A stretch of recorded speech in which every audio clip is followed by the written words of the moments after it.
Hoje é a última quarta-feira do mês e nós estamos aqui na reunião secreta com Deus. É um grande privilégio para mim e acredito que vocês sentem o mesmo de estar nessa reunião, pois nós estamos aqui com um propósito único, unânime, e sabemos que Ele vem para essa reunião. Ele vai estar nos ouvindo e nos atendendo, porque é algo específico, é algo muito especial. E Deus gosta dessas coisas, quando as pessoas buscam Ele. Então, eu quero convidar a amada igreja agora para que a gente venha abrir a Bíblia no livro no Evangelho escrito por Mateus.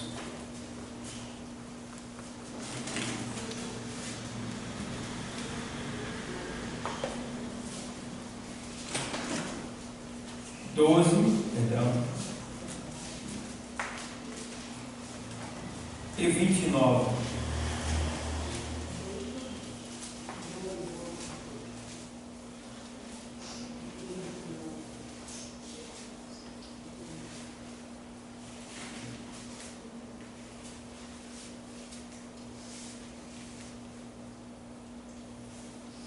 Glória a Deus. O texto sagrado, ele diz assim: ou como pode alguém entrar em casa do homem valente e furtar os seus bens, se primeiro não manietar o valente, saqueando então a sua casa?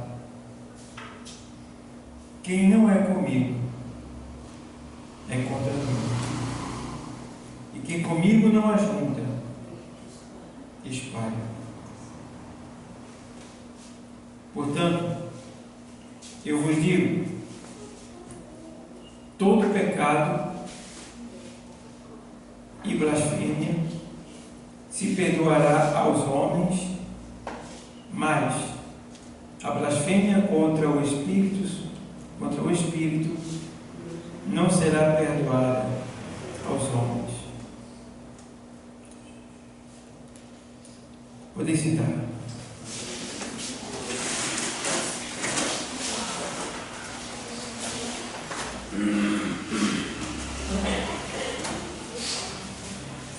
Irmãos, eu quero nessa noite falar sobre um dos nossos inimigos,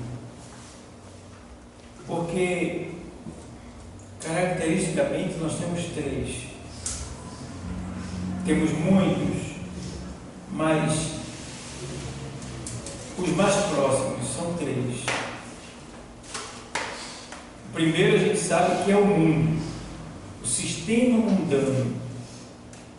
Você já viu que muitas vezes o mundo lhe obriga a fazer coisas que você não quer? Já observou isso? Eu já falei aqui anteriormente que hoje em dia você é obrigado a fazer o que a lei determina. Você não tem liberdade de dizer não, você é obrigado a fazer. Isso é triste. Então o mundo é um inimigo nosso. Por isso que João diz na sua carta, o apóstolo João diz na sua carta 2:15, na sua primeira epístola, ele diz: olha, não ameis o mundo, nem o que no mundo há. Se alguém ama o mundo, o amor do Pai não está nele. E aí João ele deixa bem claro que o mundo ele é o nosso inimigo. O segundo inimigo é a nossa carne, a nossa natureza caída que está em nós.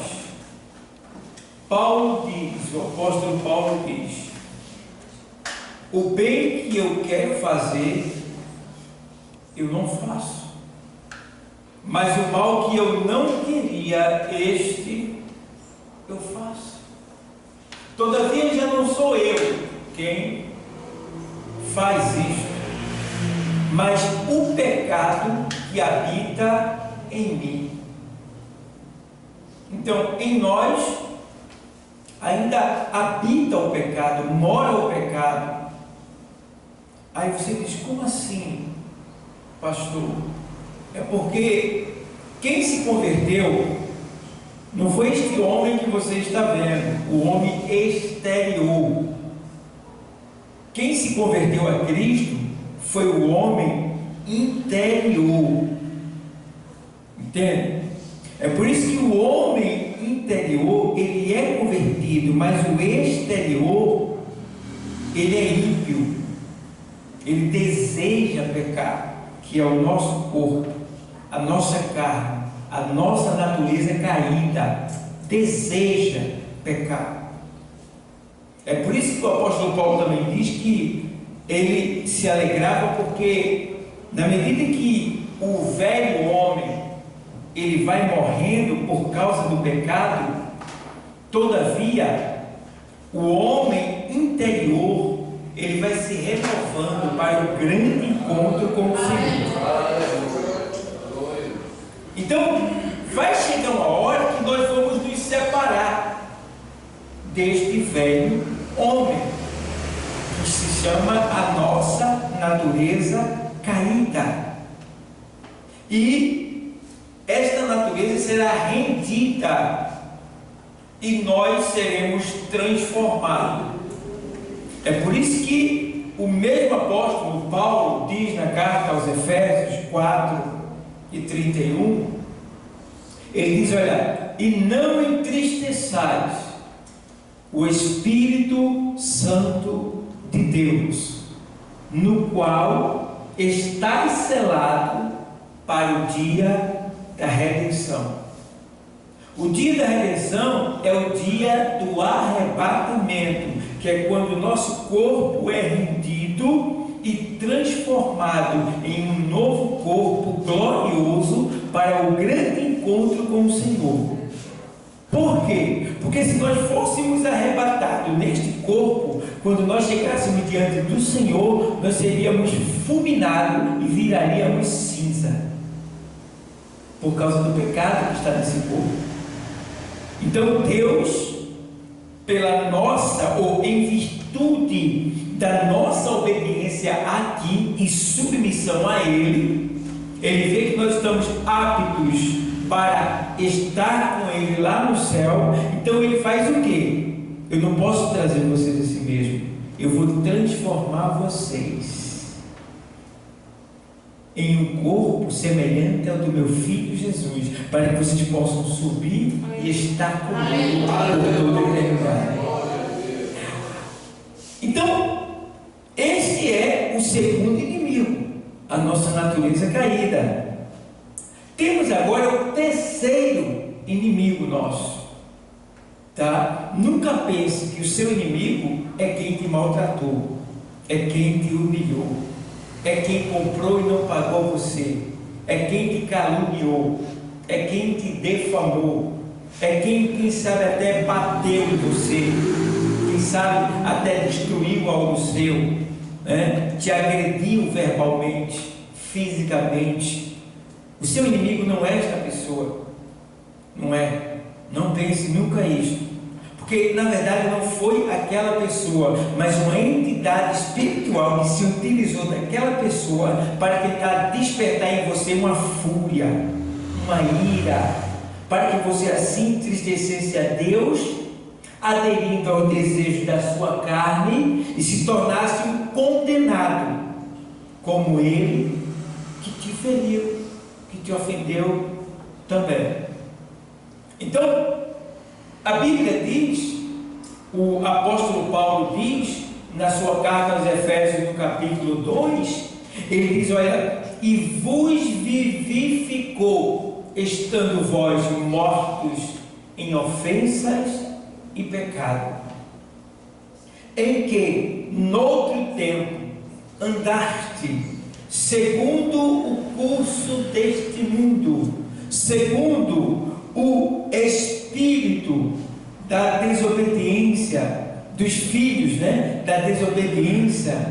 E o apóstolo, ele começa a dizer que nós éramos escravos desse espírito da desobediência.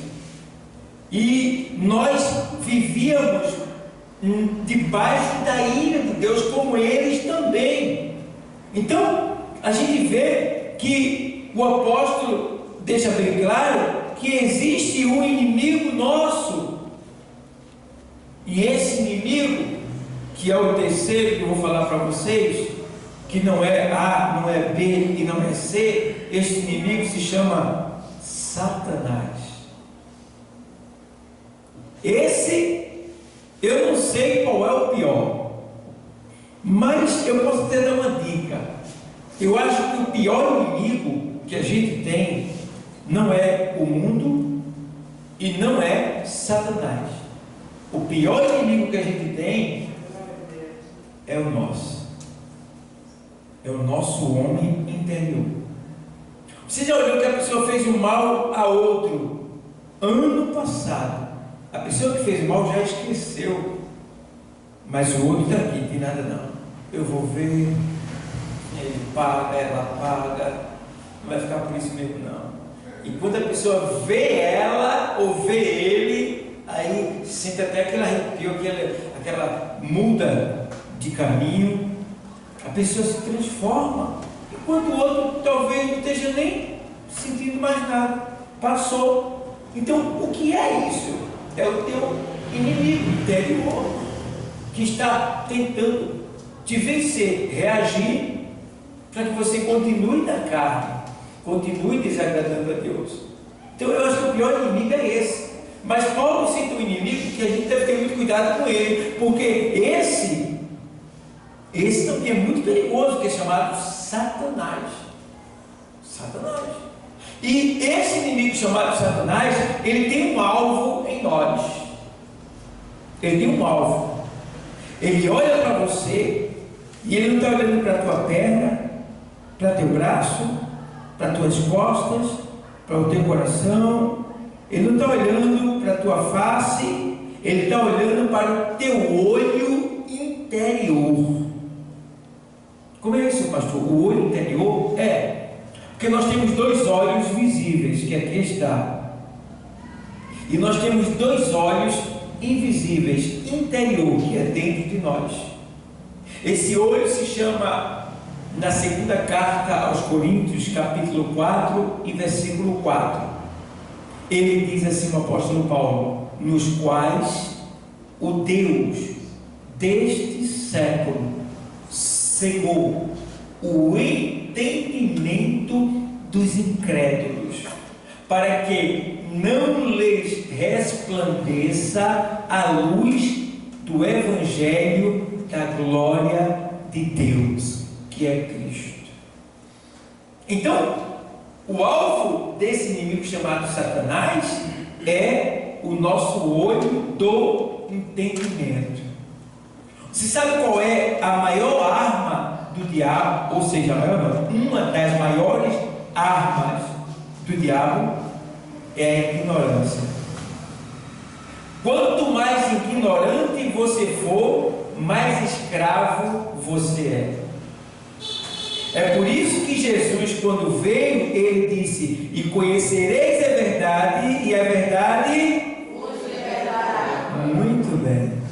Há um mistério, há um segredo, porque uma das maiores armas de Satanás é a tua ignorância. Eu vi um fato que aconteceu, eu soube de um fato que aconteceu, e eu indiquei um suplemento para uma pessoa, e um chá de melão, e a pessoa tomou e ficou curada do mal. E quando voltou no médico, o médico disse assim: o que foi que você fez que você melhorou? Aí a pessoa disse: eu tomei isto e tomei aquilo. Aí o médico disse: não tome não, que você vai morrer desse jeito, isso vai lhe matar. O que é que está em jogo aí? A sabedoria e a ignorância.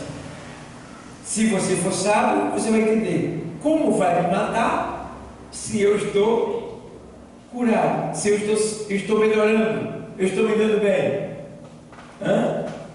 E aí você vê como o sistema, que é o mundo, quer manter você escravo, cativo, na mão dele. Tu está entendendo?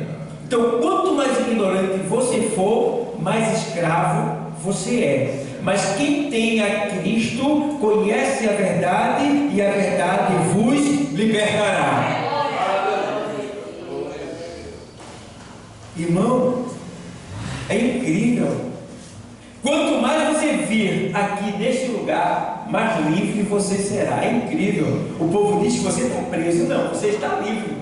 Porque vindo aqui, você conhece cada vez mais a verdade. E mais livre você se torna. Aí vem a diferença. Quando você não vem aqui, você não conhece a verdade, não fica livre e perde a liberdade que tem. Porque a partir do momento que você não vem para cá, o que é que acontece? Você é preso. Já viu quantas pessoas têm preso no WhatsApp, no Facebook, no Instagram, e aí vai, nas novelas, nas coisas lá de fora? Eles estão presos, eles são escravos, eles estão cativos. Mas nós, pela misericórdia, estamos livres para a glória de Deus. Então, o Deus desse século cegou o entendimento. Então, Ele está de olho em você. Ele quer cegar o teu entendimento. O teu entendimento. Pastor, e como é que Ele cega? Como é que Ele acerta esse olho que está lá dentro? Ele acerta esse olho quando você começa a olhar para algo que é contra Deus, que desagrada a Deus, tá? A Bíblia deixa bem claro, lá no livro de Isaías, o Senhor diz assim, olhai para mim e sereis salvos. Na carta aos Hebreus, na carta aos Romanos, ele diz, olha, olhando para Jesus, autor e consumador da nossa fé. Então não devemos tirar o olhar. A Bíblia diz que quando Pedro desce nas águas, com permissão de Cristo, e ele vai andando sobre as águas, ele tira o olhar de Cristo. Ele tem medo. Quando você está com medo, você perde a direção, porque você não fica a olhar, você não se firma naquilo que você quer. Então, a partir do momento que ele estava olhando para Cristo, ele estava andando sobre as águas, mas aí o diabo lançou o medo, agitando as águas para que ele desviasse o olhar. Então, o perigo da gente é desviar o olhar, é deixar de ler a Bíblia, de orar, de se consagrar, de se envolver com coisas que vão nos dar um crescimento, um amadurecimento, e se envolver com coisas que é desagradável a Deus. E é aí que os nossos olhos espiritual, eles são cegados, e quando eles são cegados, a gente perde até a direção e não consegue mais acertar essa porta, e só vem aqui se a gente for lá buscar, porque não consegue mais vir. Veja quantas pessoas têm cegas, quantas na igreja estão cegas, enquanto pessoas que até são deficientes visual estão enxergando, porque estão acertando esse lugar, estão diante da face do Senhor. Você vê, Bartimeu era cego, fisicamente falando, deficiente visual, e todos que estavam seguindo a Cristo chamavam Jesus de Nazaré. Chamar Jesus de Nazaré, eu lembro de dizer assim, Jesus imaturo, porque Nazaré era um interior ignorante, sem expressão. E veja de onde veio a sabedoria, lá de Nazaré. Ele não nasceu em Nazaré, mas cresceu em Nazaré. Por isso que quando foram buscar Natanael, ele disse assim, pode vir alguma coisa boa de Nazaré? Então, a gente vê que Bartimeu quando ele sendo cego, todos achavam que Jesus era um adulto que estava passando ali, de Nazaré. Mas Bartimeu disse: não, de Nazaré não, este é o filho de Davi. Dizer que Jesus é o filho de Davi, ele está dizendo, ele é Deus. Aleluia. Ele é Senhor. Ele é a profecia cumprida. Ele é a promessa que está na palavra. Ele é Jesus, filho de Davi, tem misericórdia de mim. Ele aproveitou e disse: está passando e eu não vou perder, é agora. E clamou. E quando ele clamou, ele acertou na veia. Quando acerta na veia, o sangue desce. Quando o sangue desce, irmão, aí vem a cura, a libertação, vem a vitória, vem a bênção. Ele para em meio à multidão e disse assim: chama ele. Esse está, chama ele. Irmão, vê o que Deus faz. Uma grande multidão, não era pouca não. O Senhor para e dá atenção ao cego, que estava na beira do caminho, não estava na multidão, e manda trazer ele até si. E ali por ele ter conhecido a verdade e ter interpretado que ele é Deus, ele disse: que queres que eu te faça? E agora ele tem a grande oportunidade de dizer: que eu tenha vista. Aleluia. Alguns dizem que a pergunta foi boba. Como é que se chama um cego e pergunta o que quer que eu te faça? Está na cara que ele quer. Pergunta boba? Não. É porque você acha que uma pessoa como o Bartimeu, que era cego, só tinha um problema da cegueira? Não. Ele tinha um problema muito sério para resolver depois que ele fosse curado da cegueira, que talvez fosse até maior do que a cegueira. Não era maior, porque a cegueira impedia dele se movimentar. Mas qual era o problema de Bartimeu? Quando ele ficasse curado, ele estaria sem pai, sem mãe e sem família. Por quê? Ele perdeu tudo isso. O exército romano matou seu pai, pegou a sua mãe como escrava, levou, seus irmãos não tinham mais e só ficou ele. Que vida miserável! Mas o Senhor deu alegria a ele. Aí ele disse assim: eu não tenho pai, não tenho mãe, não tenho irmão, mas agora eu tenho Jesus. Aleluia. E o texto diz no final que ele seguiu a Jesus pelo caminho. Irmão, não tem coisa melhor do que Jesus. Então, voltando para o assunto, Satanás é um inimigo perigoso. É o terceiro inimigo que a gente tem. E ele tem suas estratégias, suas artimanhas, suas astúcias.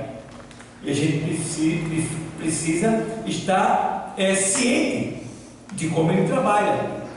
Primeiro ponto você precisa aprender a resistir a Satanás.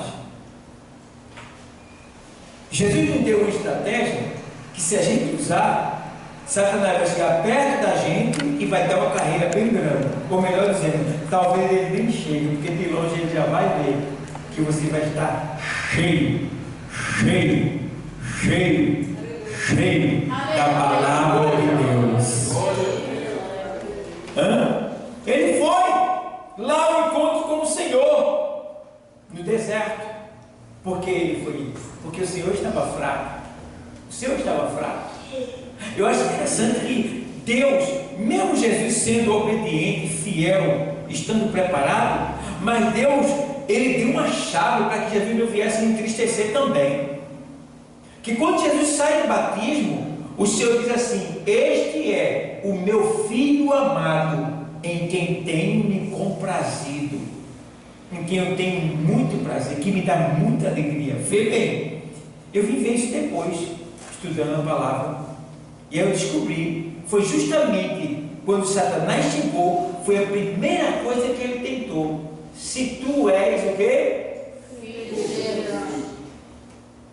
E aí, Jesus já estava fortalecido pela palavra. Está entendendo o mistério? Está entendendo o mistério? Então, você precisa estar cheio da palavra de Deus, do Pai, porque quando Satanás vier te tentar, você vai estar fortalecido e vai poder, revidar com a palavra de Deus. Veja que coisa linda. Então, uma das armas que você pode usar e colocar o diabo para correr é a palavra.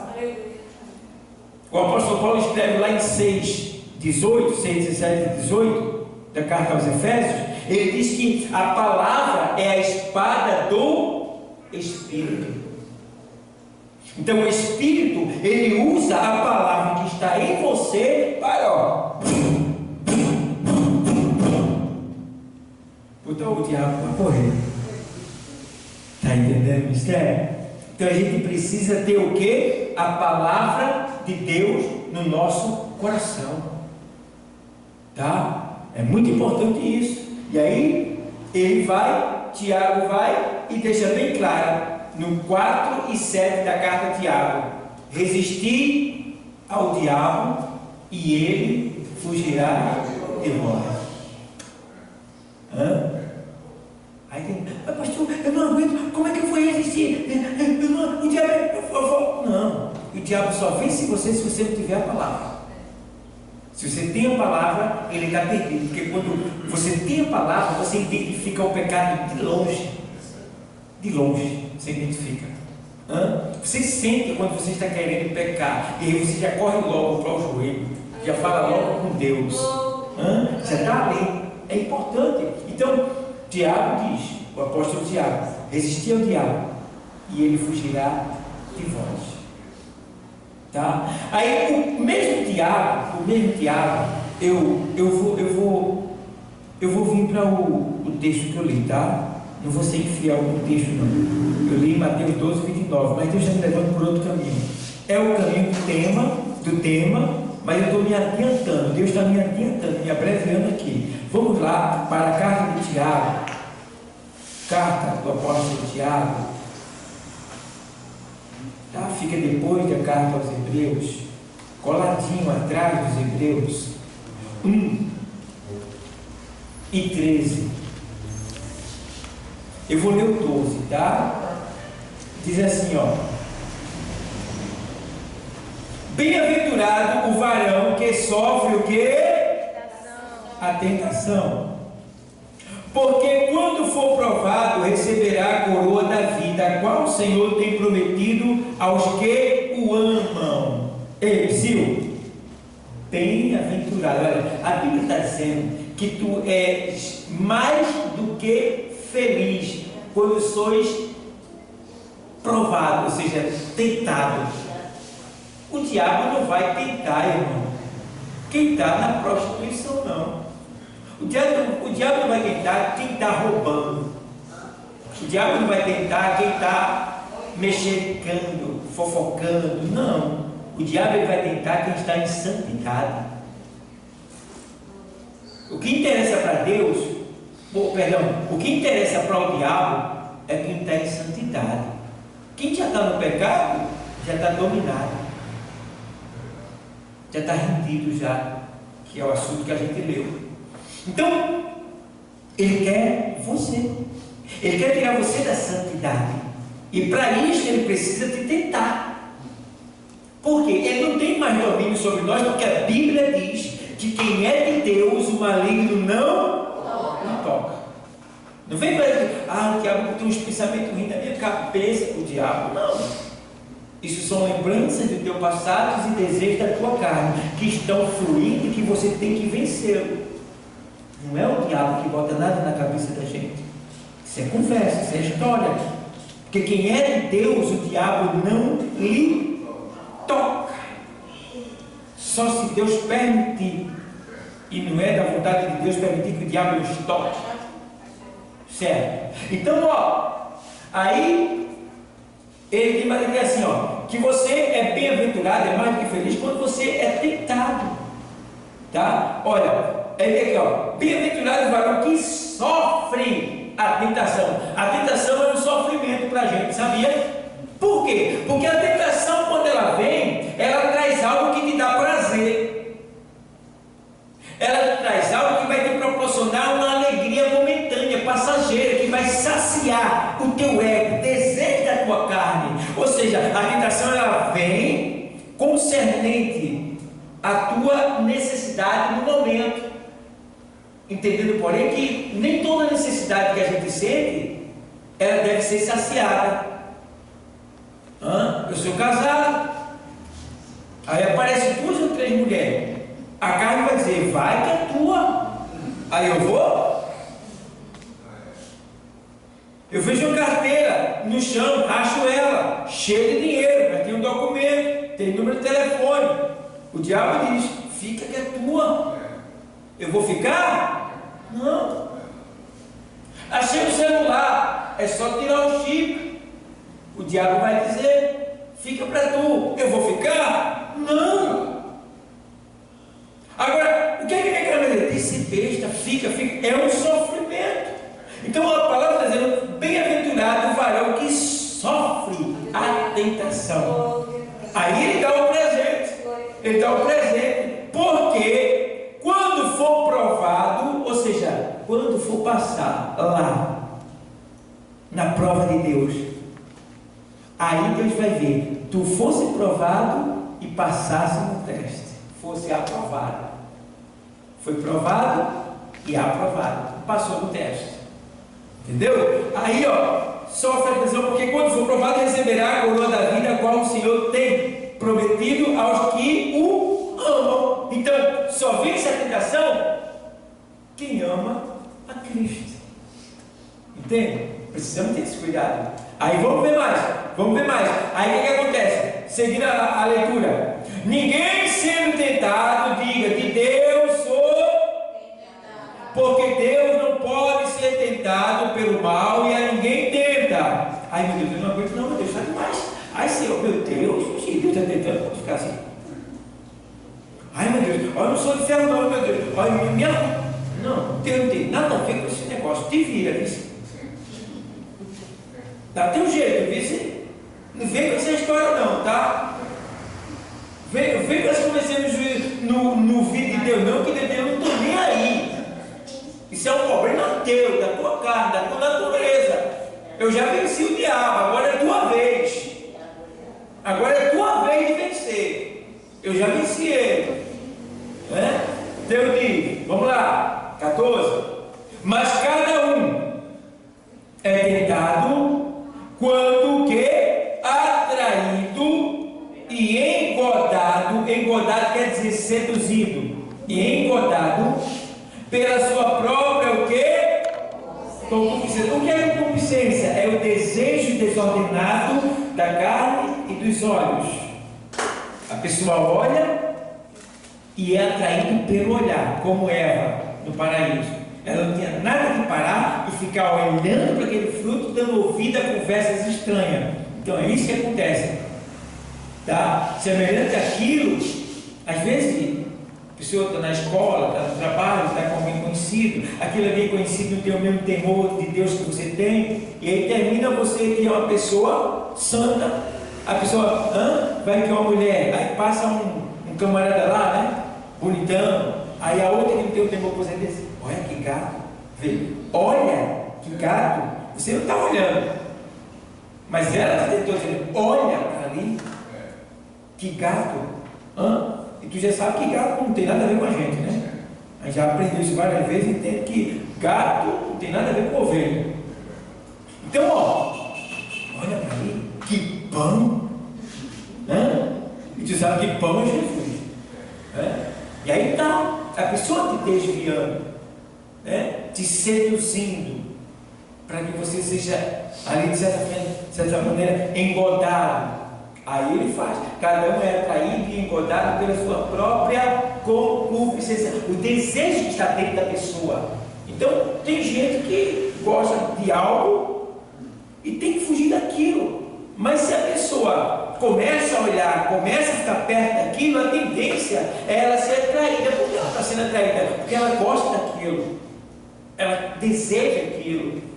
Mas se ela estiver na palavra de Deus, ela vai entender que aquilo ali vai matar ela, vai destruir ela, vai destruir ele. Então, foge, porque vai ter uma hora que o pecado vai estar tão perto de você, você vai estar tão angustiado, tão aflito, ele vai estar quase te pegando, que você vai ter que fazer, ai! Então a carreira veio de José. Se você ficar, o bicho te pega. O ímã e o ferro, eles têm lei, eles têm distância para ficar. Então o ímã e o ferro, eles têm um limite de distância. Se acontecer desse limite ser rompido, o que é que acontece? Ele cola. Então, nós somos o ferro, o diabo é o ímã. E se a gente se aproximar muito do pecado, o pecado nos pega. Temos que ter cuidado, temos que estar cientes, para que a gente não venha sofrer e perder na prova. Então, ó, resistiu o diabo e ele fugirá de vós. E aí, voltando para o assunto que eu li, já vou terminar, que é para a gente ir para a oração. Aí, em Mateus 12, 29, como pode alguém entrar em casa do homem valente e furtar os seus bens, se primeiro não manietar o valente, saqueando então a sua casa? É uma interrogação. Jesus tinha expulsado um demônio de alguém, e alguém disse que ele estava expulsando os demônios pelo dedo de Beelzebul, ou seja, Jesus era um endiabrado, um endemoniado, ele estava possesso, e o que ele estava fazendo não era de Deus, era do diabo. Foi isso que disseram, olha para ele. Agora disseram isso por maldade, porque sabia que ele estava fazendo em nome do Senhor. É por isso que aqui ele inclui a parte que diz, olha, toda blasfêmia ao homem seria perdoado, mas a blasfêmia contra o Espírito de Deus não será perdoada nem neste mundo, nem no século todo. Por quê? Ali, quem estava falando contra Jesus estava falando contra o Espírito de Deus. Então Jesus estava alertando que se o homem dizer que Deus não presta, não vou ficar de Deus, Deus é isso, Deus é aquilo, chamar pornografia por Deus, tem perdão para ele. Chamou pornografia, pintou e bordou com Jesus, fez acerto com Jesus, tem perdão para ele. Mas se o homem pecar contra o Espírito Santo, consciente que ele está pecando contra o Espírito, sabendo, ele vai para o inferno, sem perdão. Vai para o inferno. Então, blasfemou contra o Espírito de Deus. Uma vez uma pessoa disse assim para mim, pastor, eu acho que eu blasfemei, eu vou para o inferno. Eu digo, vamos fazer a prova, se você blasfemou. Você está indo para a igreja? Estou. Você se arrependeu? Me arrependi. Você chorou? Chorei. E o que você sente mais vontade de fazer para Deus? Eu tenho vontade de pregar o evangelho, de evangelizar, de buscar vida para Cristo e pronto. Pode ficar tranquilo. Você não blasfemou não. Porque quem blasfema perde todo sentimento espiritual divino. A pessoa vira uma pedra e vai direto para o inferno. Não tem como mais. Vai direto. Então, não blasfemou. Tá? Então, como pode alguém entrar na casa do homem valente? Como pode alguém entrar em casa do homem valente? Quem é esse homem valente? Satanás. E a casa dele onde é? O mundo. Como pode alguém entrar na casa do homem valente? Ou seja, como você pode entrar no mundo, ou seja, lá fora? Você está entrando na casa de Satanás. E como você pode tomar, né? Como pode alguém entrar na casa do homem valente e furtar os seus bens? Então, como eu posso ir lá fora? Esses bens que o valente tem, que é Satanás, é o quê? As almas que estão sob o seu domínio, certo? Então, como é que Satanás ele tem essas almas? Ele oferece o pecado para a alma. Quando a alma peca, é como se ela fosse paralisada, ela ficasse neutra. É por isso que a Bíblia diz que o mundo jaz. A expressão jaz, onde é que você vê essa palavra? Só existe um lugar que a gente vê essa expressão jaz. Aonde? No cemitério. Aqui jaz fulano de tal. Então, quando a pessoa peca, ela fica na expressão do jaz, dominada, não tem mais como se controlar. Satanás toma essa pessoa. Daí por diante ela é um escravo de Satanás. Aqui está dizendo: como eu posso furtar, tomar os bens do valente? Primeiro eu tenho que o quê? Amarrar ele. Como é que eu amarro o Satanás? Com autoridade espiritual da palavra e da obediência. Aí, quando eu chego diante dele, ele ou foge ou ele tem que se curvar. Entende? Aí você amarra ele. Então você só amarra Satanás se você não estiver no pecado, porque o pecado é a arma que Satanás usa para neutralizar você. Se você não pegar ali, não usar, não pecar, então você está livre. E aí você pode entrar na casa dele e tomar os pertences dele, que são o quê? As almas que estão sob o seu comando, o seu poder. Então o Senhor disse: você só pode entrar lá se você amarrar ele, porque ele é valente. Então ele diz mais que assim, aí ele faz assim: o homem valente, e furtar os seus bens, se primeiro não amarrar ele. Aí vem: quem não é comigo é contra mim. Então não existe ninguém que seja a favor de Deus e destrua a obra de Deus. Quem estava falando contra Jesus ali eram homens religiosos. Aí eu pergunto a vocês: esses homens eram de Deus? Não, eram do diabo. Porque ninguém pode dizer que Jesus é bom e ao mesmo tempo dizer que a igreja não presta, dizer que o pastor não presta. Não pode. Porque quem é de Deus ajuda, não espalha. Ninguém pode dizer que é de Deus destruindo o que é de Deus. Quem é de Deus zela pelo que é de Deus. Entende? É por isso que quando a gente recebe o Espírito de Deus, o Espírito Santo, aí o que acontece? A gente se torna zeloso. A gente só quer estar na igreja, a gente só quer estar orando. Tudo que a gente tem que dar para Deus.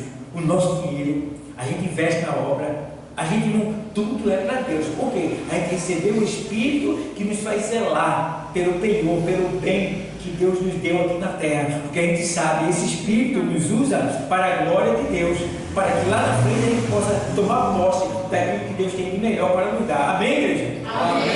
Então, esse inimigo Satanás, ele é perigoso, tá? Mas você pode vencê-lo com essas estratégias que você está recebendo hoje. E o Senhor diz que vai que alguém caiu, vai que alguém caiu, vai que alguém vacilou. Aí o Senhor deixa bem claro na sua palavra que o justo cairá 7 vezes, mas o Senhor, ele não vai lhe deixar prostrado. E na primeira epístola de João, para terminar, 3:8, o Senhor diz na sua palavra, 1 de João 3:8, ele diz assim,